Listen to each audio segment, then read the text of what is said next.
हरिः ఓం శ్రీ గురుభ్యో నమః. హరిః ఓం. వాక్య విభూతి అనే శీర్షికలో భగవాన్ శ్రీ సత్యసాయిబాబా వారి ఉపదేశం తెలుసుకుందాం. సాయి శరణం, బాబా శరణం. బ్రహ్మ, విష్ణు, మహేశ్వరులు నీ గుణముల యొక్క స్వరూపములే. ప్రేమ స్వరూపులారా, ఏదో గురు పూర్ణిమ అనుకొని బాహ్యమైన గురువులనంతా చేర్చుకొని ఏవో కొన్ని పూజలు పురస్కారములని ఈ అల్పమైన కార్యములలో మన జీవితమును వ్యర్థము చేయరాదు.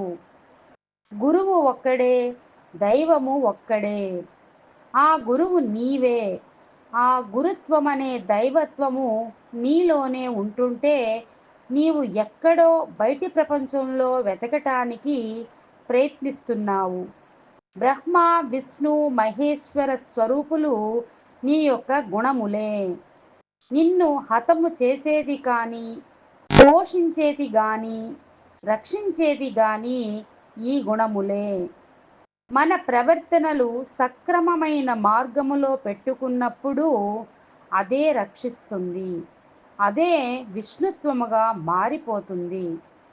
పాపమనగా వేరు పరదేశమున లేదు, తాను చేయు పనుల తగిలియుండు. దేవుడనగా వేరు దేశమందున లేడు, తాను చేయు పనుల తగిలియుండు. కనుక పాపము, దేవుడు అని ప్రత్యేకముగా ఎక్కడో లేదు. మనము చేసే పనులు ఎందే, మన సంకల్పములు ఎందే అవి ఆయా స్వరూపాల్ని ధరిస్తున్నాయి. అలాంటి తత్వమును మనము విశ్వసించాలి.